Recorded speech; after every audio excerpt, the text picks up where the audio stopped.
By the time the sun thought about touching the water, the city already smelled like smoke and fear.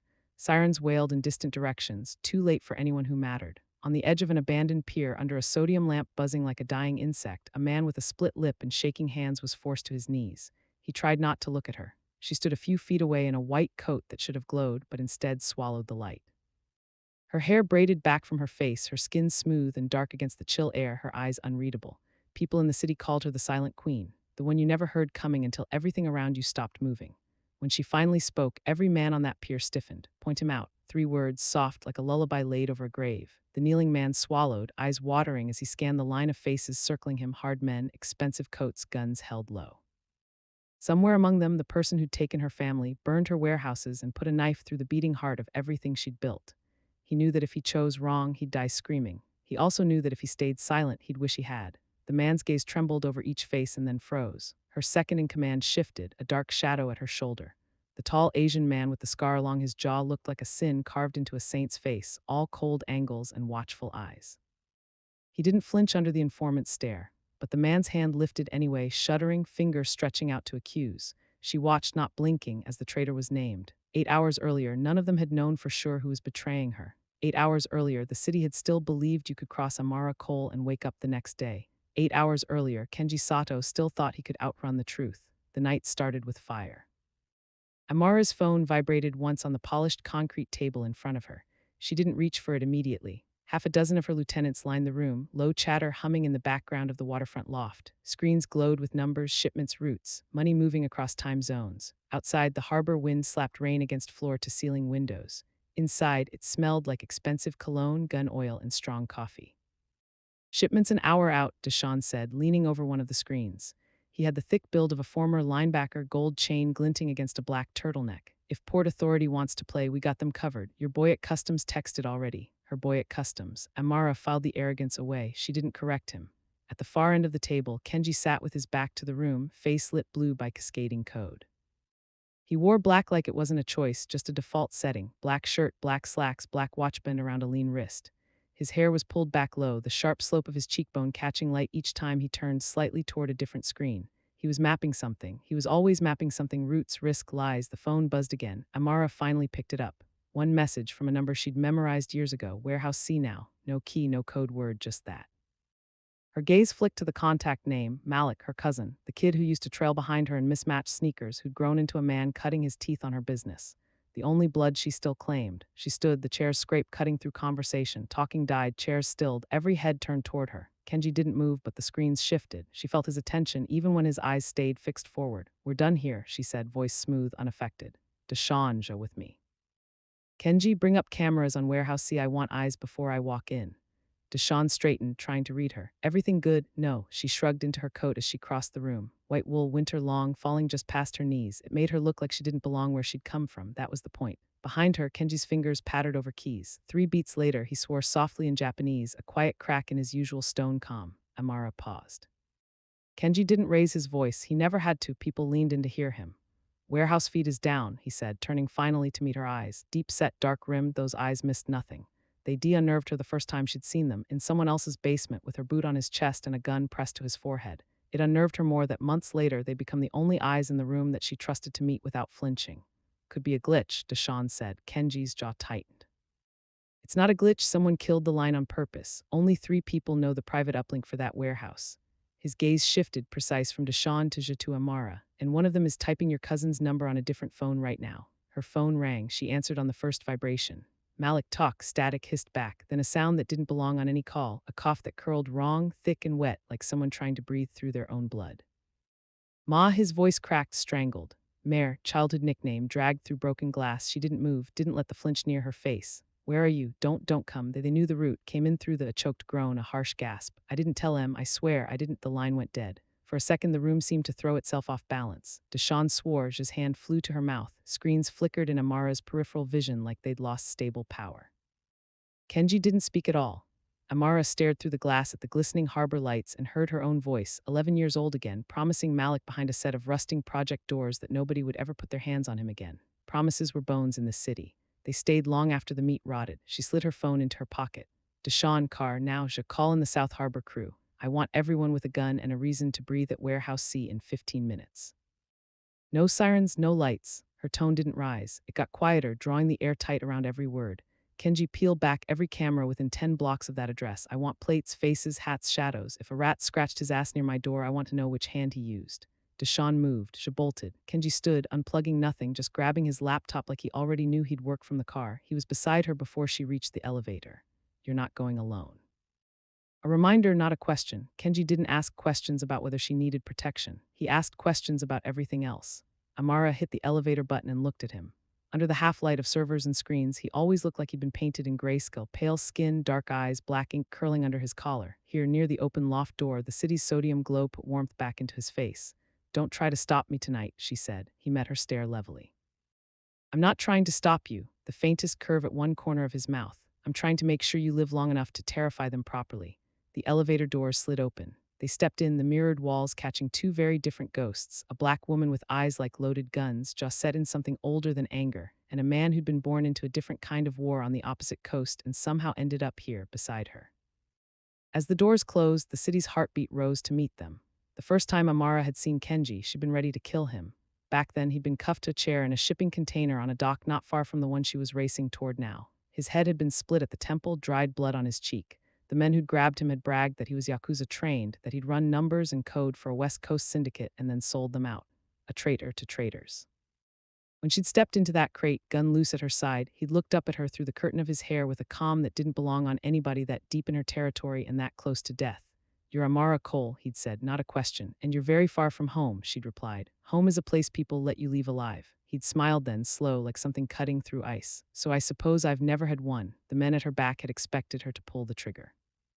Instead, she'd asked him how he'd taken down a crew 3 times his size without firing a single shot. By the time he finished explaining, she'd uncuffed him and offered him a job. That had been 11 months ago.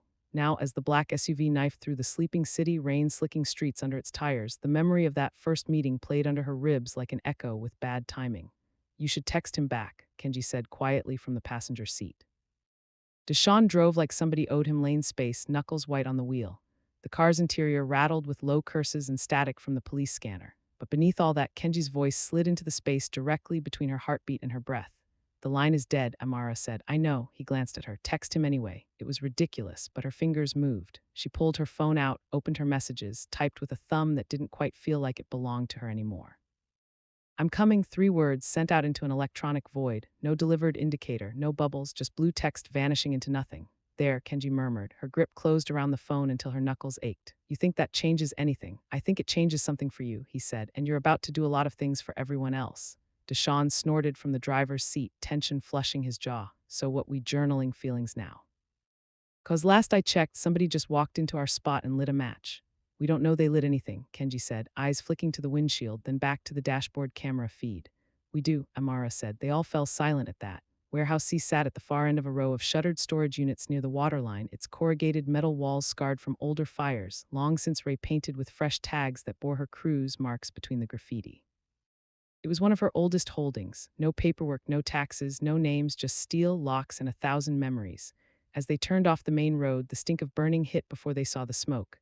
Ah, hell, Deshawn muttered. Amara didn't curse aloud. In her head, something colder than profanity sharpened. The warehouse loomed out of the mist, its big sliding doors parted like a wound. Fire trucks hadn't arrived, but the flames were already licking the edges of the roof, throwing light and shadow across the gravel.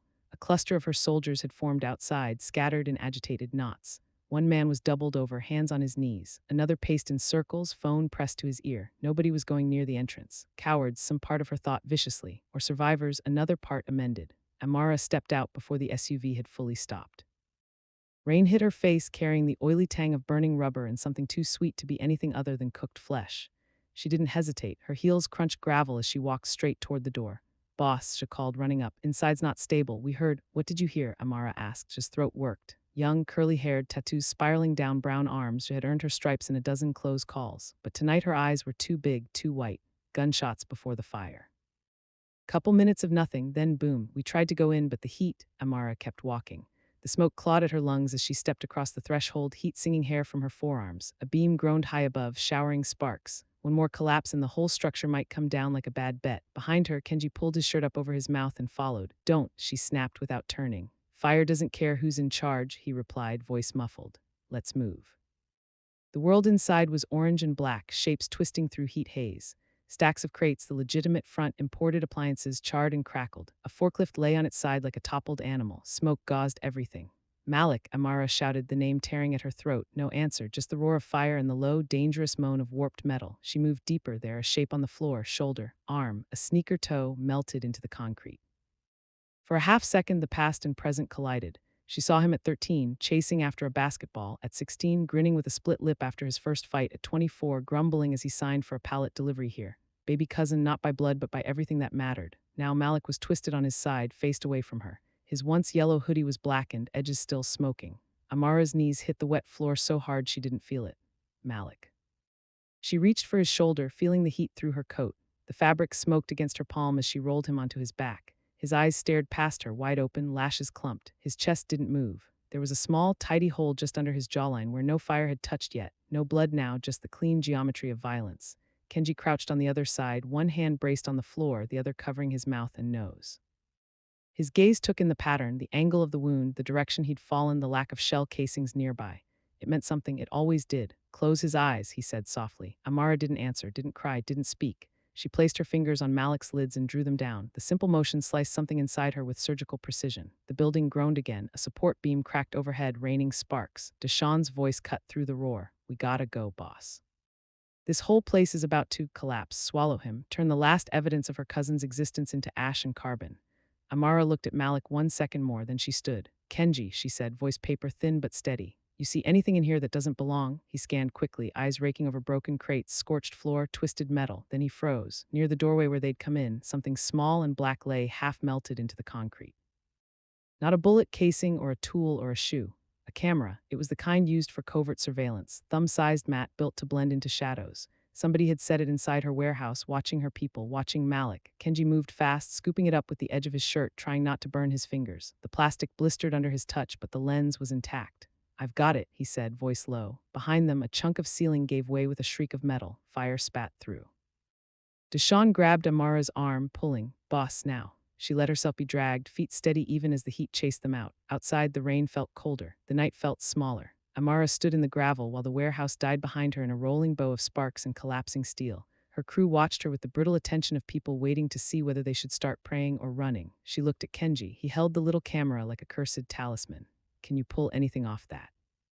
She asked if there's anything left to pull, he said. There better be. You know what this means, Deshawn said, stepping up, chest still heaving. Someone on the inside fed them lines. Only our people knew about tonight's shipment. Only our people knew Malik was posted here. He didn't say only our people knew this place even existed. Amara's gaze swept the faces around her. Men and women who'd taken bullets for her, laughed with her, cursed under their breath when they thought she couldn't hear. People who drank with Malik and played cards and shared cigarettes and stories. She felt nothing, or maybe she felt so much the only way to survive was to go numb. By sunrise, she said quietly, no one who touched tonight will be left standing. The words lay flat on the wet gravel between them, heavy as a body. Her soldiers shifted. Some of them shivered, not from the rain. Deshawn, she continued, lock the city down. Nobody moves in or out without me knowing. I want names of everyone who knew the schedule, and I want them in my office within the hour. He nodded. Yes, boss. She turned to Kenji. You're with me. He didn't ask where, he didn't ask why. He just nodded and fell into step at her side as she walked back to the car. Inside the SUV, the silence felt more dangerous than the fire had. Kenji sat with the ruined camera in his lap, fingers gentle as he examined the damage. If the memory core didn't roast, I can get something. Might take time. You have until 3 a.m., Amara said. He raised an eyebrow. You're not planning to sleep between now and then, are you? Are you? He let out a breath that was almost a laugh. Never mind. Streetlights slid over his face as they drove, painting him in alternating gold and shadow. He had the kind of beauty that was easy to underestimate, sharp but fine-boned, the dangerous parts tucked behind precise movements and quiet. On a different life track in a different city, he could have been some tech CEO in designer sneakers, answering to shareholders instead of a woman who could end a man with a nod. Whoever set that camera, Kenji said slowly, had access, not just to the warehouse but to your schedule. They knew tonight mattered. They knew you'd feel this. Malik's closed eyes flashed in her mind. Everyone knows Malik matters. Not like this. He was right. Plenty of people cared about Malik. He'd been that kind of person. But only a handful understood what he was to her. Her cousin, her pressure valve, the one who brought her food when she forgot to eat, who cracked jokes in meetings just before she snapped, who reminded her there was a world outside war. You trusting anyone less than you trusted yesterday? Kenji asked. She almost smiled. It came out wrong, a baring of teeth. I don't trust anyone, not even me.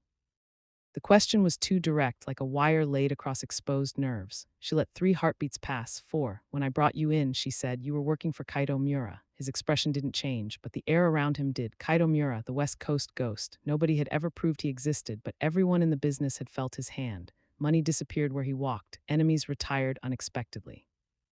People whispered his name in the same tone they used for unsolved murders and miracle escapes. Kenji's lips pressed together. I told you I walked. I burned that bridge with gasoline and fireworks. And yet his name still makes you look like that. Like what? Like you smelled something you can't wash out. His jaw worked. He looked away out the window. Some stains are permanent. Doesn't mean I'm going back to play in the mud. They rode the next few seconds in silence. Amara broke it. You think this is him, Kaito? Kenji shook his head slowly. No, this is sloppy, loud. He doesn't do fire, and he doesn't leave cameras behind unless he wants you to find them. He glanced at the half-melted device. This feels local, personal. Malik's half-finished text, the hole under his jaw, the camera, the fire. It is personal, she said. Someone wants me to take this as a message. And what's the message? Kenji asked. She looked at her reflection in the dark window. Her own eyes stared back, impenetrable, that I'm about to have a very busy night. Back at the loft, the atmosphere had curdled. The easy swagger in her lieutenants' bodies had stiffened into something closer to dread. She paced near the window, phone to her ear, barking orders. 2 of the younger soldiers cleaned guns at the side table, movements brittle with adrenaline. Everyone kept glancing at the office door as if trying to see through it. Behind that door, Amara sat opposite a line of chairs. One by one, the names came. Drivers, lookouts, runners, clerks who handled manifests, hands who loaded trucks. People who at some point in the last 72 hours had known that a shipment was due tonight and that Malik would be there. She asked them all the same questions. Where were you? Who were you with? What did you hear? What did you see? She watched their hands when they answered, their eyes the set of their shoulders. She didn't raise her voice. She didn't slam fists. Her calm did the work. Kenji sat in the corner, laptop open on a side table, wired into every camera in and around her territory. His eyes moved between the real faces in front of him and the pixelated ones on his screen. He was listening too, she knew, logging patterns, flagging inconsistencies. An hour passed, then 2. The list of people she'd cleared grew. The list of those she hadn't shrank to a handful. Deshawn walked in without knocking, file in hand, a subtle razor edge to his energy. Last 3, he said, holding up the folder, the ones with the cleanest access. He dropped the pages on her desk. 3 photos stared up at her. Jamal, an older driver with 20 years in the game, Tiff, a bookkeeper who'd come over from one of her legitimate fronts, and Kenji. She flipped the page without blinking, but the image had already lodged behind her eyes. Kenji, looking straight into a DMV camera 6 years and an eternity ago. No scar on his jaw yet, hair shorter. Eyes the same, a man who hadn't met her yet but was already used to belonging to no one. Protocol, Deshawn said with a shrug that wanted to be casual and failed. Everybody with access goes in the pile, even the golden boy. Kenji didn't flinch, but his fingers paused over the keys. Problem? He asked mildly. Deshawn's gaze cut to him. Just doing my job. Your job, Kenji said, is to not get your ego in the file cabinet. Enough, Amara said softly. 2 men who'd gone to war together over the last year went still. She picked up Kenji's photo, holding it between thumb and forefinger. He doesn't go in the same pile. Deshawn raised his eyebrows. Boss, the camera we found, that's his territory. Tech, if anyone could what? Kenji interrupted. Install a low-rent spy cam he could have bought at any strip mall in Jersey? Come on, Deshawn, if I wanted to watch you fail, I'd just sit in the car with you. Tell me again how y'all ain't sleeping together, Deshawn muttered, partly to himself, because the favoritism is getting real loud. The temperature in the room dropped. Kenji's chair scraped as he stood, not fast, not dramatic, but with a contained violence that made the 2 soldiers outside the door tense. Say that again, he said. Deshawn blew out a breath through his nose, glaring. I'm saying she's ready to throw the whole damn city off a cliff to prove you're innocent, and I'm calling that what it is, stupid. Kenji took a step forward. Amara stood. She didn't have to raise her voice. Stop. The word landed like a blade between them. Kenji's back teeth ground. Deshawn's fists curled, but they both froze. She held Deshawn's stare first. You're right about one thing, she said. I am stupid. He blinked, thrown off. I should have seen this coming, she continued. I should have known someone was going to come for Malik. I should have burned every possible traitor out of my walls a year ago. I didn't. That won't happen again, Deshawn swallowed. Boss, I didn't, but you're wrong about him. She flicked her chin toward Kenji without turning. He's not my weakness, he's my razor. The side of Kenji's jaw flexed at that, something like pain and pleasure flickering behind his eyes. Amara shifted her focus to him. And you think I can't do this without you? Her voice thinned. I can, I will. Don't mistake my choice to keep you close for a need I can't cut. He absorbed the blow. Not with a cocky grin or a sharp retort, but with a slow nod that told her he understood exactly what she'd just given him and what she was ready to take back. Good, he said quietly. Then we're clear. They were not clear, but they moved anyway, while Deshawn took Jamal and Tiff into separate rooms for more traditional interrogations. Louder ones, Kenji worked on the camera. He stripped it down with careful fingers, teasing out the memory core. This is going to hurt, he murmured, more to the device than anyone. Talk to me, Amara said, standing behind him, arms crossed. He plugged the sliver of tech into an adapter, then into his laptop. For a second, nothing happened. Then a file directory flickered onto the screen. Kenji sucked in a breath. Well, look at that. Our rat wasn't as smart as he thought. He opened the first file. Grainy black and white footage bloomed, Warehouse C, from a high corner near the back, timestamped 3 hours before the fire. A few of her men moved in and out of frame, stacking crates, checking lists. No Malik yet. Kenji scrubbed forward. Malik appeared, hoodie bright even in grayscale, laughing with one of the drivers, then checking his watch. Another minute, 2, then a shadow at the door. A figure stepped in, hood up, head lowered, 2 more behind. The camera angle was bad, catching mostly torsos and chins. No clear faces, but the way they moved, fast, precise, guns already out, spoke of people who'd done this before. Amara's hands clenched on the back of Kenji's chair. Can you enhance? She asked. CSI lies to you, he said, but I can try. He zoomed in on the nearest intruder as they raised their weapon. Pixels bloomed. Fuzz resolved into something almost like detail, not enough to catch eyes, but enough to catch a jawline. A tattoo peeking above a collar, a ring on the index finger. The ring was thick with a flat face. Even in black and white, the design was clear. A stylized V. Kenji froze the frame. Deshawn, standing in the doorway now, swore under his breath. You've got to be kidding me. Vega, Marcus Vega, Amara's ex. The man who'd helped her build some of her earliest roots, then walked away and started his own operation when he decided he could do it better. They'd parted with words like knives. He'd taken some of her low-level muscle. She'd let him. Better to cut loose the rotten wood. He'd been quiet for months, too quiet. Play it, Amara said. Kenji hit space. Vega's men moved in a smooth triangle. Malik turned, hands up, saying something they couldn't hear. One of the men shot him without ceremony. He dropped like a cut string. Amara's stomach tightened, but she didn't look away. The intruders spread out, checking corners, placing something near the wall's charges. One of them yanked the camera down. The feed jittered, spun, then cut. That's it, Kenji said. The room hummed with tension. So he decided to crawl back out of whatever hole he's been in, Deshawn said, jaw-jutting. Guess he missed you, boss. Vega doesn't know how to move without a reason, Amara said. He doesn't just kill a man in my family and burn my house for nostalgia. Money, territory, message, Deshawn ticked off. Pick your poison. Territory he can nibble at the edges, Kenji said quietly. Money he can steal without stepping into your shadow, but a message like this, he shook his head. This is personal. He wanted you to know it was him.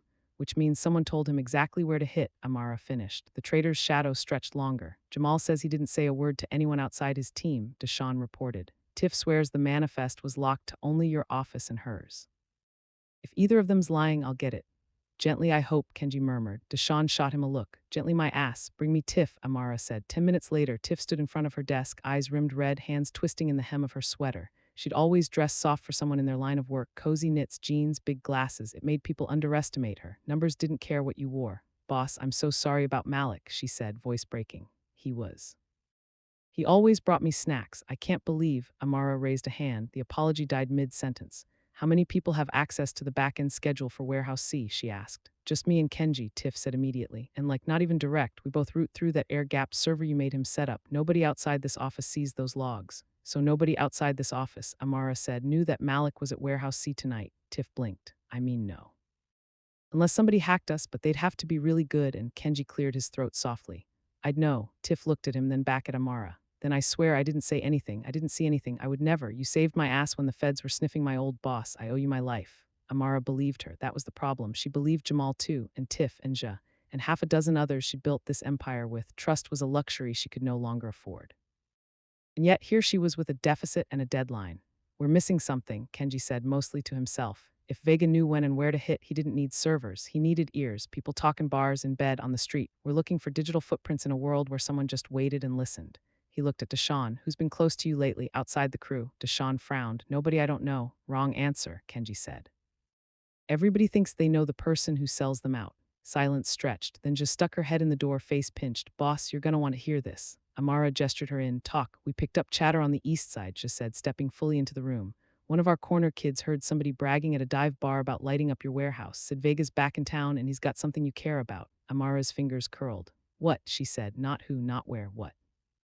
Just swallowed. Rumor is he grabbed one of your lieutenants last week, kept it quiet, been using him to feed info, trial run security leaks. Tonight was his big welcome home show. Kenji went very still. Which lieutenant? Amara asked. His eyes flicked to him, then away. For the first time that night, Amara felt a spike of actual surprise. Say it, she commanded. His throat bobbed. They said Vega's got Kenji. The room's air warped for a second like heat shimmer. Kenji let out a short, humorless laugh. That's one hell of a ghost story, he said. Pretty sure I'd remember being kidnapped. Maybe you have a twin, Deshawn muttered. Would explain a lot. She shook her head. I'm just telling you what I heard. The kid swore he saw Kenji's face leaving Vega's old stomping ground 2 nights ago. Said he'd bet his mama's rent on it. All eyes shifted to Kenji. He met Amara's gaze head on. I haven't been near Vega. You know my logins, my locations. You track my phone more than I do. Yes, she said quietly, I do. And Deshawn pressed. And there's no record of him going east side in the last month, Amara said. You sure about that? Deshawn's tone carried an edge. Because if someone knows how to wipe their own trail in this building, Kenji's jaw flexed. If I'd wiped my tracks, you wouldn't be asking that question. You'd be dead at a fireworks show, still cheering. Amara stepped between them again, not physically, but with her voice. Enough. We don't chase rumors when we have facts. The rumor is about to become a fact, she said, because Vega just posted a video. The word slid cold under her skin. Where, Amara said. She held up her phone, hands shaking, thumb operating faster than most people's hearts beat. A video clip opened. Amara took the phone. The angle was low, shot in bad light, a bare room with stained walls, a single chair bolted to the floor. A man tied to it, wrists lashed behind him, head slumped forward. As the figure lifted his face, bruises blooming along his cheekbone, Amara felt something inside her drop. Kenji stared back at her from the screen. He looked a little younger, no, not younger, just stripped, hair messy, lips split, one eye swollen, but it was him. The scar along his jaw caught the light. The way he held his neck, even in pain, was all Kenji. The date stamp in the corner was 2 days ago. A voice spoke off camera. Smooth. Familiar in the way a recurring nightmare was familiar. Amara, Marcus Vega crooned from the shadows. I hope the camera angle's flattering. Your boy here is shy. On the video, Kenji spit blood on the floor. Vega laughed. He's a tough one, he continued. But everybody breaks. I figured if I beat the right secrets out of him, maybe we could share. A pause. Any last words, Sato? Video Kenji's head rolled to the side. He glared into the lens. If you touch her, he rasped, I'll kill you. Vega laughed again louder. You hear that, Queen? Pet thinks he's dangerous. The clip cut on the sound of a punch landing. The phone felt heavier in Amara's hand. In the room, the real Kenji stood a few feet away from her, flesh and blood and breathing. But now the image of him bound and beaten overlapped that presence, ghosting his edges. If that's a deep fake, Deshawn said, it's a good one. It's not a fake, Kenji muttered. His hand had found the back of the chair in front of him, fingers digging into the wood. I remember that room. Amara's attention snapped to him. Explain. He scrubbed a hand over his face as if trying to clear cobwebs. Before you found me in that shipping container, I was in another one first, different dock, different coast. Kaido thought I was skimming money. I wasn't, but somebody needed a scapegoat. He brought in Vega to consult. His mouth twisted around the word. I blacked out so many times I stopped counting. When I woke up that last time, the room was empty and the door was open. Your people grabbed me a few hours later. You never told me Vega was there, Amara said. I didn't know it mattered to you, he said quietly. Back then, you were just the person deciding whether to shoot me. I wasn't about to start listing my mutual acquaintances. Deshawn let out a low whistle. So your ex and her ex share a torturer. That's cute. Y'all should have a reunion. Shut up, Amara said, not looking at him. She replayed the video in her mind now, frame by frame.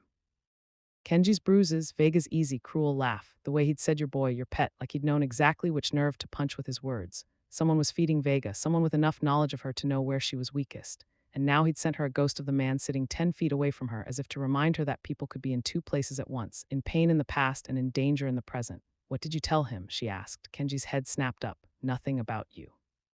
You just told me you blacked out.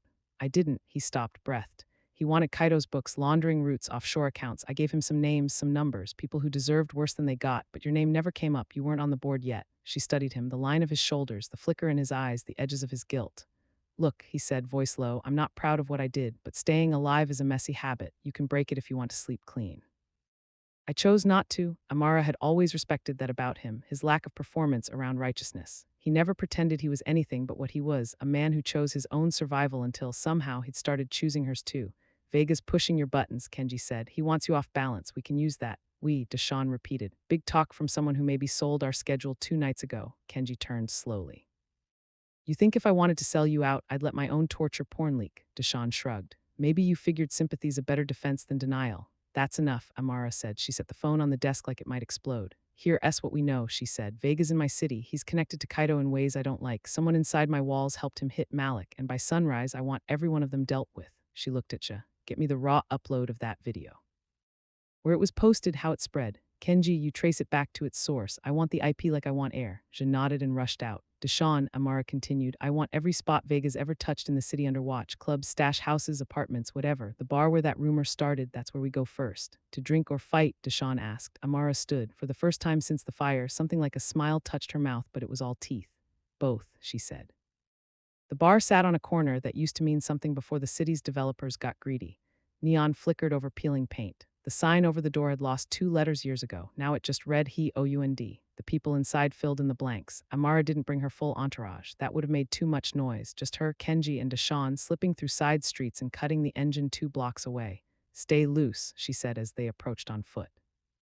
We're listening, not starting World War III. Can we start like a local skirmish? Deshawn asked. Depends what they say. They stepped inside. The bar's air was thick with cigarette smoke, spilled beer, and the kind of low-level tension that made you use your elbows more than your words to get through a crowd. Heads turned, conversations dipped. People recognized Amara, if not by face, then by the weight her presence dragged into the room. Nobody said her name out loud. They didn't have to. She moved to the bar like she owned it. In a way, she did. 3 levels up the food chain, everyone in this place paid someone who paid her. The bartender, a tired white guy with forearms like tree trunks, wiped his hands on a towel. What can I get you? Information, Amara said, then after a beat, and whiskey. He poured with hands that shook only a little. What kind of information? Someone has been talking about my business in your house, she said, taking the glass but not drinking yet. Thin kid, East Side, says he saw one of my men with Vega. I want him. The bartender's sweat had nothing to do with the room's temperature. I don't know, she slid a thick roll of cash across the bar. Smart answers, you know exactly where to find him. He looked at the money, looked at her, looked at Kenji's silent, watchful posture, then at Deshawn's impatient bulk. Dante, he muttered finally. He's in the back by the pool tables, corner with the busted lamp. Thank you, she said, and cleared his throat. Sorry about your cousin. She paused. You didn't know him. I knew he paid his tab on time, the bartender said. That's practically family around here. She didn't smile, but she nodded once. They moved through the bar, weaving between staggering bodies and sticky tables. In the back, under the stuttering flicker of a dying fluorescent, a skinny black teenager leaned over a cue ball, lining up a shot he was about to miss. Dante, Deshawn said. The kid jumped, cue stick jerking. The ball skittered uselessly, bouncing off the side. He turned, eyes going wide, then wider when he saw who stood behind Deshawn. Oh hell, he whispered. Language, Kenji said mildly. Amara stepped forward, letting Dante take in the full picture of her, the coat, the eyes, the quiet. You like telling stories? She asked. He swallowed. Sometimes. Tell me the one about Marcus Vega and my boy here. She angled her head toward Kenji. Dante's gaze flickered between them. He licked his lips. Look, I ain't. Deshawn grabbed his collar and slammed him gently, not hard enough to bruise, just enough to rearrange his priorities against the wall. We're not cops, he said. We're not gonna write anything down. We're just gonna help your memory along. I saw him, Dante blurted. I swear I did. Him who? Amara said. Him. Dante's chin jerked toward Kenji. 2 nights ago, out by Pier 17. He was going into the old Miller building. That's where Vega used to. I know where Vega used to move, Amara said. Kenji's brows knit. I was with Sha 2 nights ago, he said, checking the Northside warehouse inventory and running glitch checks on the new cameras. Ask her, ask anyone who was there. We did, Deshawn said. She said you stepped